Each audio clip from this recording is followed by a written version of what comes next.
ನೋಡಿ, ಪ್ರೇಮ ಗೀತೆಗಳಾಗಿರ್ಬೋದು, ಭಾವಗೀತೆಗಳಾಗಿರ್ಬೋದು, ಜಾನಪದ ಗೀತೆಗಳಾಗಿರ್ಬೋದು, ಎಂಥದ್ದೇ ಗೀತೆಗಳಾದರೂ, ಯಾವುದೇ ಪ್ರಕಾರಗಳಾದರೂ ಕೂಡ ಮನಸ್ಫೂರ್ತಿಯಾಗಿ ಹಾಡ್ತಾ ಇದ್ದಂಥ ಎಸ್ ಜಾನಕಮ್ಮ ಹಾಡುಗಳ ಮೂಲಕವಾಗಿ ಕರುನಾಡ ಜನರು, ಭಾರತೀಯರ ಮನಸ್ಸಿನಲ್ಲಿ ಯಾವಾಗಲೂ ಕೂಡ ಇರ್ತಾರೆ.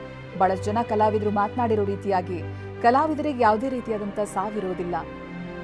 ಗಂಧರ್ವ ಗಾಯಕಿ ಎಸ್ ಜಾನಕಿಯವರಿಗೂ ಕೂಡ ಸಾವಿಲ್ಲ, ಅವರು ನಮ್ಮ ಮನಸ್ಸಿನಲ್ಲಿ ಯಾವಾಗಲೂ ಕೂಡ ಇರ್ತಾರೆ ಅನ್ನೋದು ಪ್ರತಿಯೊಬ್ಬರ ಭಾವನೆ. ನಾವೀಗ ಅಂತ್ಯಕ್ರಿಯೆಗೆ ಆಗ್ತಾ ಇರುವಂಥ ಸಿದ್ಧತೆ ಹಾಗೆ ವಿಧಿವಿಧಾನಗಳು ನಡೀತಾ ಇದೆಯಲ್ಲ, ಆ ದೃಶ್ಯಗಳನ್ನು ನಿಮಗೆ ತೋರಿಸ್ತಾ ಇದ್ವಿ. ನೋಡ್ಬೋದು, ಅಭಿಮಾನಿಗಳು ಸಾಕಷ್ಟು ಸಂಖ್ಯೆಯಲ್ಲಿ ಸೇರಿದ್ದಾರೆ. ಅಗ್ನಿಸ್ಪರ್ಶದವರೆಗೂ ಕೂಡ ಇದ್ದು ಭಾಗಿಯಾಗಿದ್ದೀವಿ ಅನ್ನುವಂಥ ಸಂತೃಪ್ತಿಯನ್ನ ಪಡೆದುಕೊಳ್ಳೋದಕ್ಕಾಗಿ ಬಂದಿರುವಂಥ ಅಭಿಮಾನಿಗಳ ಸಂಖ್ಯೆಯನ್ನ ಗಮನಿಸ್ತಾ ಇದ್ದೀವಿ ನಾವು. ಜೊತೆಗೆ ಇದೀಗ ಕುಟುಂಬಸ್ಥರು, ಅವರ ಮೊಮ್ಮಗಳು ಅಪ್ಸರ ಅಂತ್ಯಕ್ರಿಯೆಯ ವಿಧಿವಿಧಾನವನ್ನು ನೆರವೇರಿಸ್ತಾ ಇದ್ದಾರೆ. ಇಷ್ಟೊಂದು ಜನ ಅಭಿಮಾನಿಗಳಿಗೆ ಶಾಶ್ವತವಾಗಿ ದೈಹಿಕವಾಗಿ ನಮ್ಮಿಂದ ದೂರವಾಗ್ತಾ ಇದ್ದಾರೆ ಅನ್ನೋದು ಬಹಳಷ್ಟು ಜನರಿಗೆ ನೋವು ತರ್ತಾ ಇದೆ. ಮಾತುಗಳಲ್ಲಿ ಅಫ್ಕೋರ್ಸ್ ನಮ್ಮ ಜೊತೆಗೆ ಇರ್ತಾರೆ ಅನ್ನೋದಾಗಿ ಹೇಳಿದಾಗಲೂ ಕೂಡ ಮನಸ್ಸಿನ ಮೂಲೆಯಲ್ಲಿ ಆ ನೋವು ಯಾವಾಗಲೂ ಇರುತ್ತೆ. ಅದೆಷ್ಟೋ ಜನರಿಗೆ ತಾಯಿಯ ಸ್ಥಾನವನ್ನು ತುಂಬಿದ್ದವರು, ತಾಯಿಯ ರೀತಿಯಾಗಿ ಪ್ರೀತಿಯನ್ನ ಕೊಡ್ತಾ ಇದ್ದವರು, ಇನ್ನು ಹೊಸದಾಗಿ ಸಿನಿಮಾ ಇಂಡಸ್ಟ್ರಿಗೆ ಬರುವಂಥ ಗಾಯಕರಿಗೆ, ಗಾಯಕಿಯರಿಗೆ ಅವ್ರು ಕೊಡ್ತಾ ಇದ್ದಂಥ ಪ್ರೋತ್ಸಾಹ, ತುಂಬ ಚೆನ್ನಾಗಿ ಹಾಡ್ತಾ ಇದ್ದೀಯಾ ಅಂತ ಹೇಳ್ತಾ ಇದ್ದಂಥ ರೀತಿ. ನಿನ್ನೆ ದಿನ ಇವರ ಅಗಲಿಕೆಯ ಸುದ್ದಿ ಕೇಳಿದಾಗ ಹೇಮಂತ್ ಅವರು, ಗಾಯಕ ಹೇಮಂತ್ ಅವರು ಕೂಡ TV9ಗೆ ಮಾತನಾಡ್ತಾ ಇದ್ದಂಥ ಸಂದರ್ಭ ಅವ್ರು ಹೇಳ್ಕೊಳ್ತಾ ಇದ್ರು, ತುಂಬ ಚೆನ್ನಾಗಿ ಹಾಡ್ತೀಯಾ, ಇದೇ ರೀತಿ ಮುಂದುವರಿಸು ಅಂತ. ಹೊಸದಾಗಿ ಬಂದಿರುವಂಥ ಗಾಯಕರಿಗೂ ಕೂಡ ಹುರಿದುಂಬಿಸ್ತಾ ಇದ್ರು, ಪ್ರೀತಿಯಿಂದ ಮಾತನಾಡಿಸ್ತಾ ಇದ್ರು. ಬಹುಶಃ ಅದಕ್ಕಿಂತ ದೊಡ್ಡ ಗಿಫ್ಟ್ ಒಬ್ಬ ಗಾಯಕ ಗಾಯಕಿಯರಿಗೆ ಬೇಕಾಗಿಲ್ಲ. ಎಸ್ ಜಾನಕಿ ಅಮ್ಮನವರ ಬಾಯಿಂದ ಚೆನ್ನಾಗಿ ಹಾಡ್ತಾ ಇದ್ದೀಯ ಅಂತ ಕೇಳಿಸ್ಕೊಳ್ಳೋದೇ ಅವ್ರಿಗೊಂದು ರೀತಿ ಐಶ್ವರ್ಯ ಇದ್ದ ಹಾಗೆ. ಶಮಿತಾ ಮಲ್ನಾಡ್ ಅವರು ಕೂಡ ಅದನ್ನೇ ಹೇಳ್ತಾ ಇದ್ರು. ಕೊನೆದಾಗ ಅವ್ರನ್ನ ಭೇಟಿಯಾಗಕ್ಕಾಗಿಲ್ಲ, ಬೇಸರ ತರಿಸುತ್ತೆ. ಬಟ್ ಅವ್ರನ್ನ ಭೇಟಿ ಆದಂಥ ಸಂದರ್ಭ, ಆ ನೆನಪುಗಳು ಯಾವಾಗಲೂ ಕೂಡ ಮನಸ್ಸಿನಲ್ಲಿರುತ್ತೆ.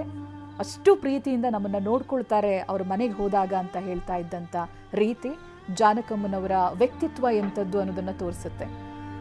ಶ್ರೀಮಂತಿಕೆ ಇದೆ, ಇನ್ಫ್ಯಾಕ್ಟ್ ಏನು ಅರಮನೆಯಂಥ ಮನೆ ಇದೆ, ಬಟ್ ಅದನ್ನೆಲ್ಲ ಬಿಟ್ಟು ಮೈಸೂರಿನಲ್ಲಿದ್ದಾರೆ.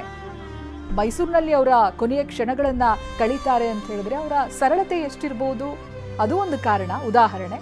ಅದರ ಜೊತೆಗೆ ಮೈಸೂರಿನ ಮೇಲಿದ್ದಂಥ ಪ್ರೀತಿ, ಕರ್ನಾಟಕದ ಮೇಲಿದ್ದಂಥ ಪ್ರೀತಿಗೂ ಕೂಡ ಸಾಕ್ಷಿ. ಕೊನೆಯ ನನ್ನ ಕಾರ್ಯಕ್ರಮ ಕೂಡ ಮೈಸೂರಿನಲ್ಲೇ ಇರಬೇಕು ಅಂತ ವೇದಿಕೆ ಕಾರ್ಯಕ್ರಮವನ್ನು ಕೂಡ ಕೊನೆಯದಾಗಿ ಮೈಸೂರಿನಲ್ಲೇ ನೆರವೇರಿಸಿಕೊಟ್ಟಿರ್ತಾರೆ. ಇದೀಗ ನಿಸ್ತೇಜವಾಗಿ ಮಲಗಿದ್ದಾರೆ ಎಸ್ ಜಾನಕಿಯವರು. ಅಂತಿಮ ವಿಧಿವಿಧಾನಗಳನ್ನು ಕುಟುಂಬಸ್ಥರು ನೆರವೇರಿಸ್ತಾ ಇದ್ದಾರೆ. ಬಹಳ ಮುಖ್ಯವಾಗಿ ಅವರ ಮೊಮ್ಮಗಳು ಅಪ್ಸರ ಎಲ್ಲ ವಿಧಿವಿಧಾನಗಳನ್ನು ಮುಂಚೂಣಿಯಲ್ಲಿ ನಿಂತು ನೆರವೇರಿಸಿಕೊಡ್ತಾ ಇದ್ದಾರೆ ಪುರೋಹಿತರ ಮಾರ್ಗದರ್ಶನದ ಜೊತೆಗೆ.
1957ರಲ್ಲಿ ಪ್ರಸಿದ್ಧ ಸಂಗೀತ ನಿರ್ದೇಶಕ ಟಿ ಚಲಪತಿ ರಾವ್ ಅವರ ತಮಿಳು ಚಿತ್ರ ವಿಧಿயின் ವಿಳಾಯಟ್ಟು ಅವರು ಹಾಡಿರುವಂಥ ಪ್ರಥಮ ಹಾಡದು. ಆ ಸಿನಿಮಾಗಾಗಿ ಅವರು ಹಾಡಿರ್ತಾರೆ. ಅದಾದ ನಂತರ ಮೇಲಿಂದ ಮೇಲೆ ಅವಕಾಶಗಳು ಅವರನ್ನ ಅರಸಿ ಬರುತ್ತೆ. ಈ ಮಲಯಾಳಂ ಭಾಷೆ ಮಾತನಾಡೋದೇ ಕಷ್ಟ ಅಂತ ಹೇಳ್ತಾರೆ. ಅಂಥದ್ರಲ್ಲಿ ಎಸ್ ಜಾನಕಿ ಅಮ್ಮ ಮಲಯಾಳಂ ಹಾಡನ್ನ ಕೂಡ ಹಾಡಿದ್ದಾರೆ.